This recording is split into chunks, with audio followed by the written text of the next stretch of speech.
you start fighting? Follow my lead.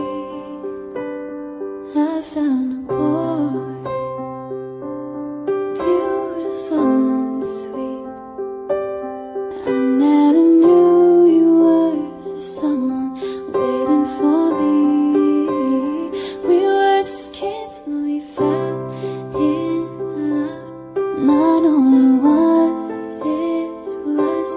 I will not give you up this time. Darling, just kiss me so your heart is all I own, and in your eyes you're holding mine. Baby, I'm dancing in the dark with you between my arms, barefoot on the grass, listening to our favorite song. When I said I looked a mess, you whispered underneath your breath, but I heard it, darling, you look.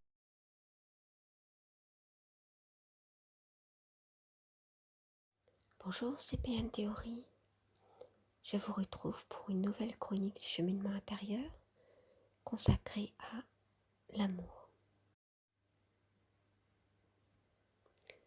De l'amour de l'autre. Alors l'amour le plus élevé possible, bien sûr. Qu'est-ce que l'amour exactement? Il est facile en fait d'aimer ce qui est parfait, ce qui est agréable, ce qui est joli, ce qui est bon, ce qui est fluide. Ça, c'est très facile d'aimer, d'apprécier, d'aimer la perfection. En fait, ce qui est difficile, c'est d'aimer à la fois le bon et le mauvais qui se trouvent dans le cœur des hommes, dans le cœur des êtres humains. Parce qu'il y a à la fois du bon et du mauvais, comme chez chacun et comme en nous aussi. Généralement, on ne veut pas le voir, mais c'est bien la réalité. Et si on veut aimer l'autre, sans parler de quelqu'un en particulier, si on veut aimer l'autre, ce qui est différent de nous, dans son entièreté, complètement, d'aimer tout, d'aimer l'autre comme il est, alors ça veut dire qu'il faut aimer, qu'il faut aimer. Il faut. C'est-à-dire que si l'on veut aimer, il faut en passer par là. Il faut aimer donc le bon et le mauvais. Il faut accepter que dans tout être humain, il y a du bon et du mauvais. Comme il y a du bon et du mauvais en nous. Des qualités, des défauts et des tendances, des parts de lumière et des parts d'ombre. Donc en aimant l'autre, en ayant ce rapport-là à l'autre, à l'altérité, ce qui est différent de nous, on en arrive à nous aimer nous-mêmes aussi. Pour ce que l'on a de mauvais, si l'on n'avait pas voulu le voir jusqu'à présent par exemple. Parce que l'autre, évidemment, on va se rendre compte du mauvais beaucoup plus rapidement chez l'autre que chez nous.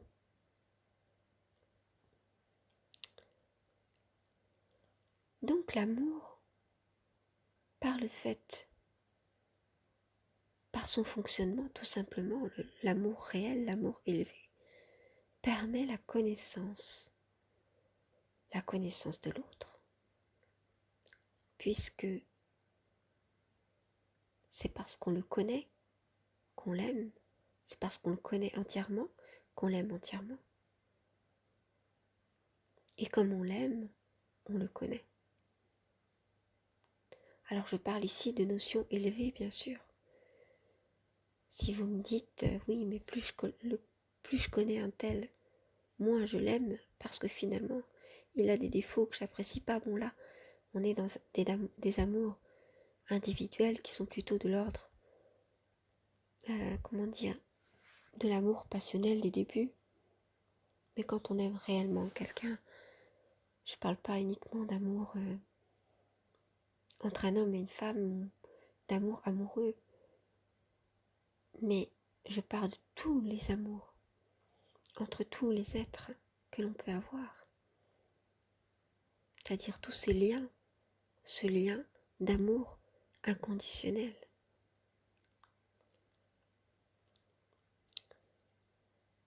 Il y a donc de la connaissance par l'amour.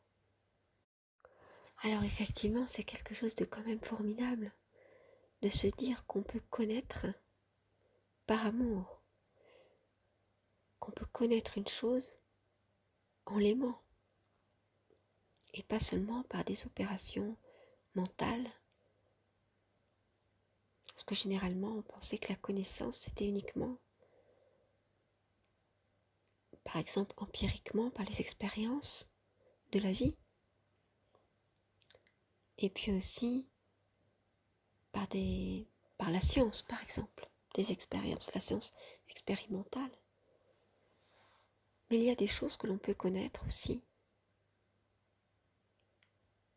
par l'amour, mais l'amour véritable, et puis aussi par la méditation.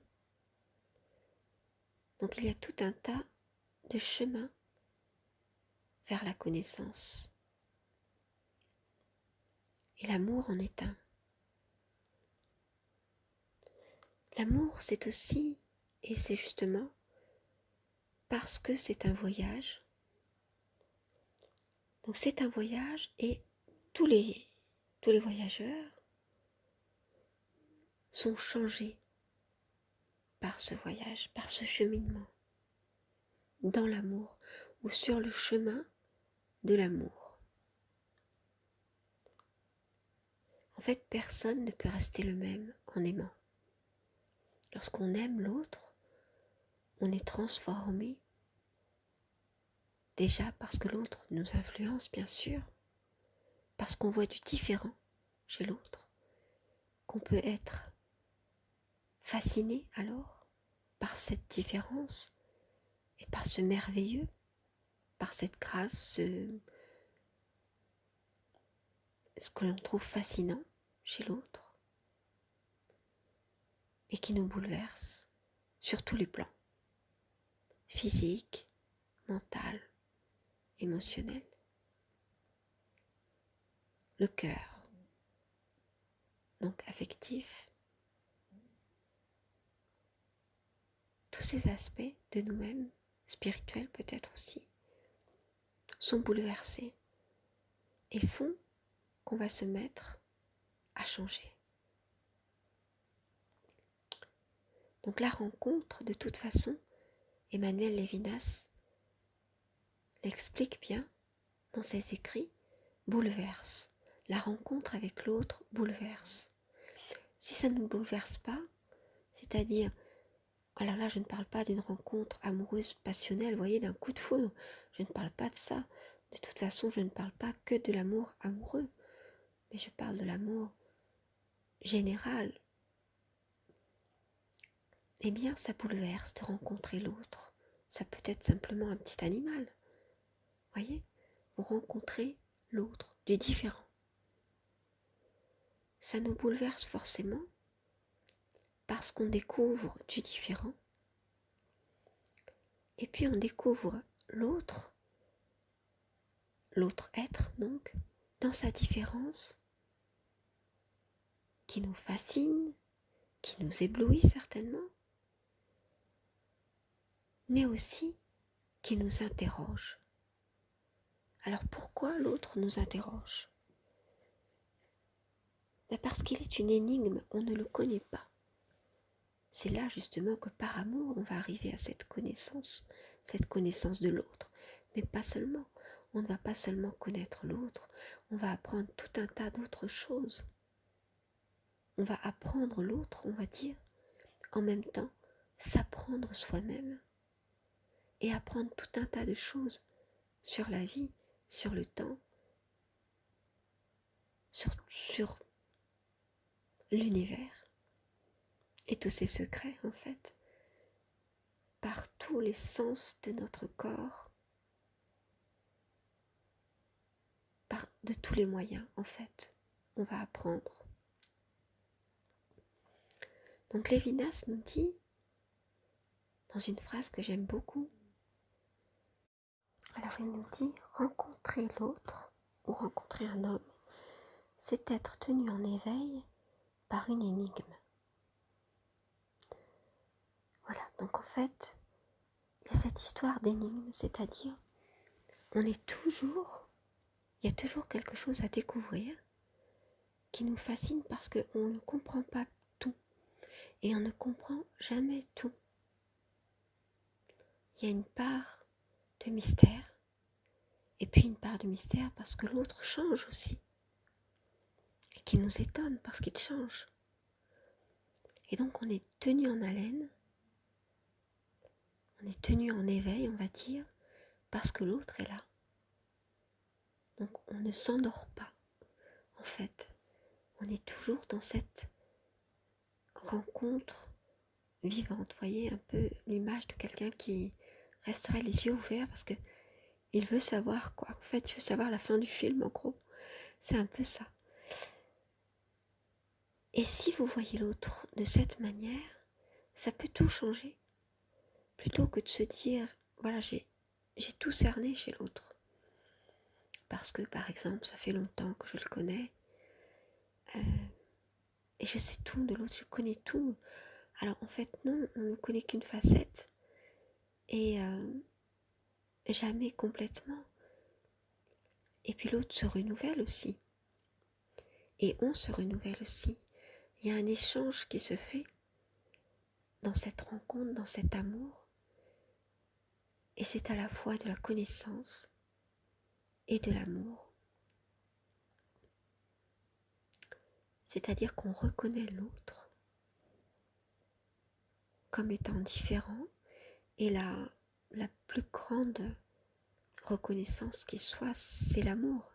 C'est-à-dire reconnaître l'autre comme il est. Et puis l'aimer, c'est-à-dire aimer tout en lui, même si effectivement on ne connaît pas tout, aimer tout, même ce qu'on ne connaît pas. Voilà, je disais lui pour parler de l'autre, évidemment. On pourrait transposer évidemment en disant elle aussi. Et je ne parlais pas que de la rencontre amoureuse ou que de l'amour amoureux, vous l'aurez compris. Voilà, je vais arrêter là cette vidéo pour aujourd'hui.